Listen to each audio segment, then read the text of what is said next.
Welcome to this special series of Real Estate Fight Club. This series is called What Would You Do? And it airs on Wednesdays. And we discuss ethics and professional standards committee cases and scenarios. Joining me today is Rachael Real. Hello, Rachael. Good morning, Jen. How are you? Great. How are you? I'm good. Good. You got a good one for us today. Yeah, I think this one's kind of interesting because I don't know in the 16 years of doing this if I've ever had, I know I've never gotten this call, but I don't know if anybody knows that you can make this call or that or would have the balls to do it. So this should be an interesting discussion. All right, let's hear it. Okay, so what we're going to talk about today is Article 16, Standard of Practice 16-4. So Article 16 states that realtors shall not engage in any practice or take any action inconsistent with the exclusive representation or exclusive brokerage relationship agreements that realtors have with clients. Pretty self-explanatory. Right. To further that, 16.4 says realtors shall not solicit a listing which is currently listed with another brokerage. Pretty self-explanatory. Mhm. However, if the listing broker, when asked by another realtor, refuses to disclose the expiration date and nature of such a listing, for example, an exclusive right to sell, exclusive agency, open listing, or other form of contractual agreement between the listing broker and the client, the realtor may then contact the owner to secure such information and may discuss the terms upon which that realtor might take a future listing, or alternatively, may take a listing to become effective upon expiration of any existing exclusive listing. It's a mouthful. Wow. Okay. Yeah. That's awesome. So kind of interesting, Mhm. right? My new business plan Do just you went know? into effect. Have you ever gotten a call like that? No, I haven't, but I have seen there is a couple of agents like in our market where I'm like, that's so interesting that it's already relisted. Like it wasn't even a day, like it just like happened. So I'm thinking they may have Right. like done this strategy.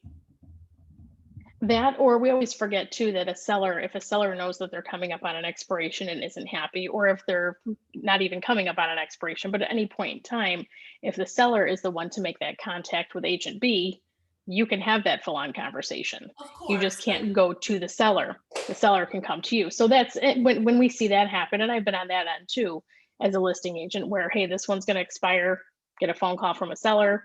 I'm under an agreement now, but it's going to expire in 2 weeks. I want to have my ducks in a row so that I can move forward the second that expires. right, exactly. I mean, of course, yeah, But this is kind of the only scenario where that can happen in reverse. yeah. Is there a case? Yes, yes. So we're going to discuss this case now. Okay. So we'll discuss we'll go through the facts of the case, and then we'll discuss whether or not we feel like this agent is in violation of the code of ethics. Okay. I just want All to right, and remind this was a case from, yeah. Oh, sorry. Let me remind everybody too Go that ahead. the case has been uploaded to jennifermertlin.com/vault if you are one of those people that like to read along. Yes, yes. It's always nice to go back and reread these later and kind of digest it a little bit more. Yeah. All right. So client X listed his home with Realtor A under an exclusive right to sell listing agreement negotiated for a period of 90 days. During the first 75 days, Realtor A attempted various marketing strategies, but none were successful. Client X expressed disappointment and told Realtor A that he might seek another agency when the listing expired. I think a lot of us have been in that boat too. Right. That same day, X expressed to a friend his dissatisfaction with Realtor A's lack of results and mentioned that he might employ another agent. The friend, in turn, related this information to his friend Realtor B and suggested that Realtor B contact Client X. Aware that the property was currently listed with Realtor A, Realtor B called Realtor A, explained the information passed on to him, and inquired about the nature and current status of Client X's listing with Realtor A. So first, I would like to give some kudos to Realtor B for reaching out and calling Realtor A as opposed to just flat out jumping the sign and reaching over and contacting someone else's client. So kudos to Realtor B. Okay. They also could have Yeah, said, "Well, I'm not allowed to, but they can call me." exactly. There's ways to react to that information that are more appropriate than others. Right. Just saying. Specifically, Realtor B asked Realtor A when the listing would expire and whether the listing was an exclusive right to sell or open listing. Realtor A responded that the listing was his and refused to discuss the matter further. Okay. Realtor B then contacted Client X and explained that their mutual friend had informed him that Client X might be seeking another agent to sell his property. Realtor B told Client X that he did not wish to interfere in any way with Client X's present representation agreement with Realtor A, but that if Client X intended to seek another agent when his present listing agreement with Realtor A terminated, he would like to discuss the possibility of listing Client X's property. Okay. Client X invited Realtor B to his home that evening, and there they discussed the terms and conditions under which Realtor B would list the property upon termination of Realtor A's listing. Okay. Realtor B and Client X did not enter into any written agreement at that time. However, Client X requested Realtor B to meet with him the day following the expiration of Realtor A's listing, and Client X said at that time he would execute a new listing agreement with Realtor B. The property did not sell before Realtor A's listing expired, and on the day following the expiration of Realtor A's listing, Client X listed the property with Realtor A, or listed the property with Realtor B. Mhm. Upon learning of Realtor B's listing, Realtor A filed a complaint with the association alleging that Realtor B violated Article 16 of the Code of Ethics. What I do you don't think think? it did. Well, I did have a question about it. Okay, so let's say that Yeah, Realtor B calls A like they did in this scenario, and then Realtor A right. responds differently and they say, hey, this is when it's going to expire, blah, blah, blah. But now Realtor B cannot reach out, correct? Because they answered the questions. Correct. Right. If they got the information from Realtor A that he was asking him. So Realtor B calls Realtor A and says, "Hey, what kind of agreement do you have? When does it expire?" and answers those questions with answers as opposed to, "I'm not talking to you about this." Then right, Realtor B cannot reach out to the client because they have the information they need. Essentially, Realtor B here is reaching out to the client to get answers to those questions that Realtor A did not want to answer.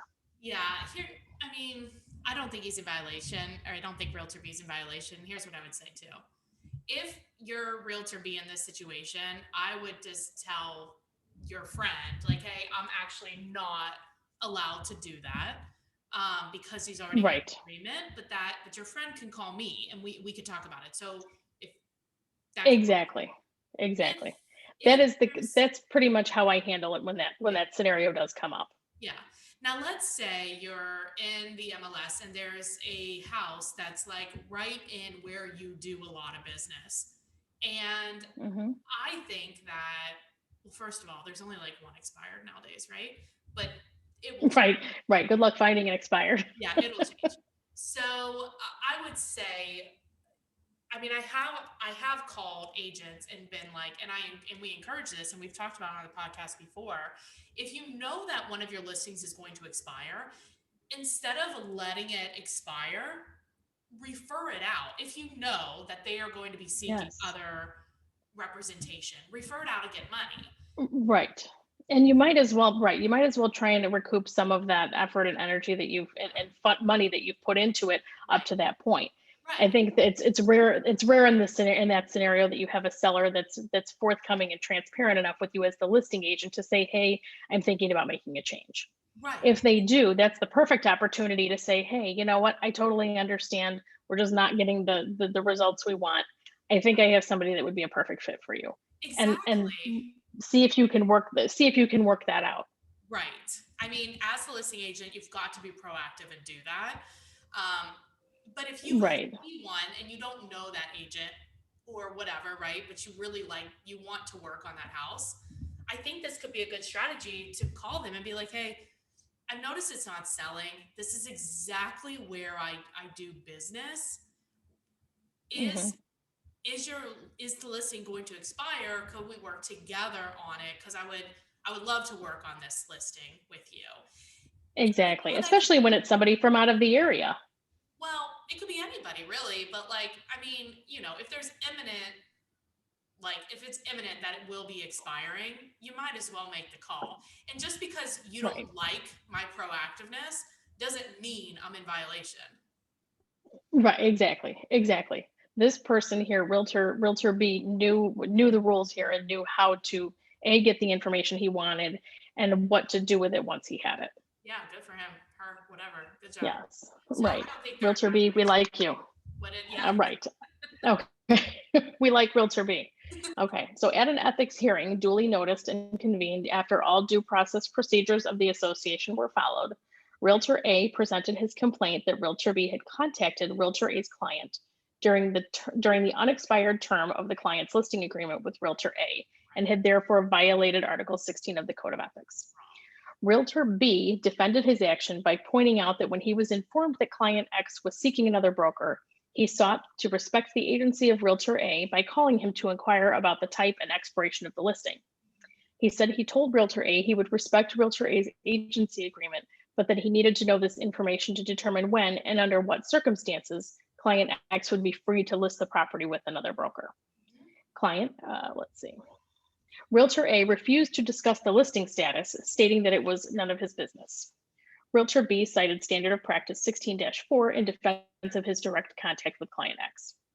So the hearing panel concluded that Realtor B had adequately respected the agency of Realtor A as interpreted by the Standard of Practice 16-4.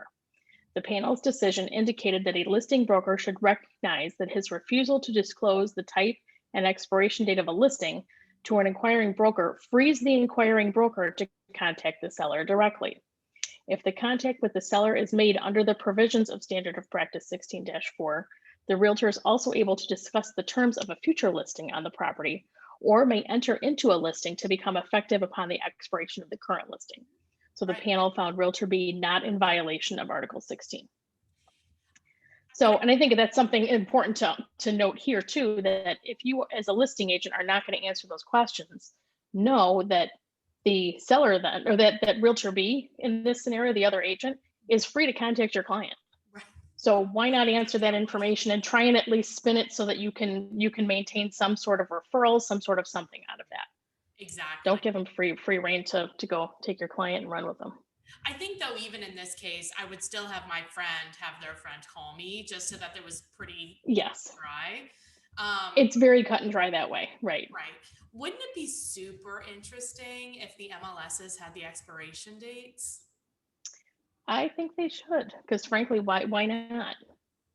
Why not? Why not? And no, I mean they're gonna switch the MLS listings to now show the cooperative compensation. Throw the expiration date in there. Why not? And you could then search by the expiration date and call those agents and whatever, right? Right. Because there are, I mean, now I guess if somebody were to do an extension on a listing and didn't update the MLS, then you might have a problem too with people calling into those listing brokers, those Realtor A's in this case, when the listing is still actually there. But that's kind of a technicality at that point. I mean, would be pretty obvious. Like you could, it would have shown in the MLS that it expired and then it was put back up. So that would be pretty easy to figure out if you were crossing signs or not. I don't know. That would be pretty interesting because we all have agents in our market where it's we would love to follow them around because they just always have expired listings. Yes. Or they notoriously will overprice, buy a listing, and then when it sits for a while and doesn't sell, then you're doing the cleanup on aisle 7 once that listing expires. Exactly. Well, that was a good one. I did learn something new today. Yeah. Rachel. Right. Isn't that good? Yes. That's good.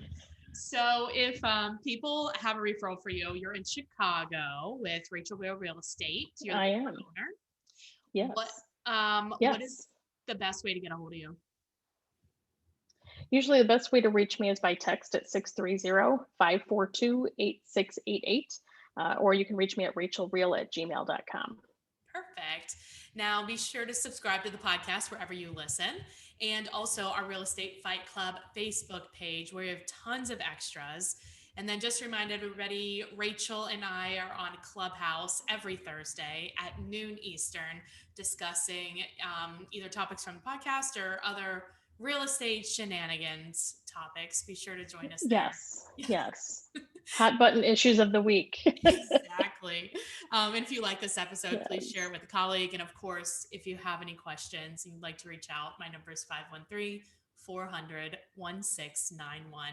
Hey, Rachael, thanks a lot. I really appreciate you being on. No problem. Thanks for having me, Jen.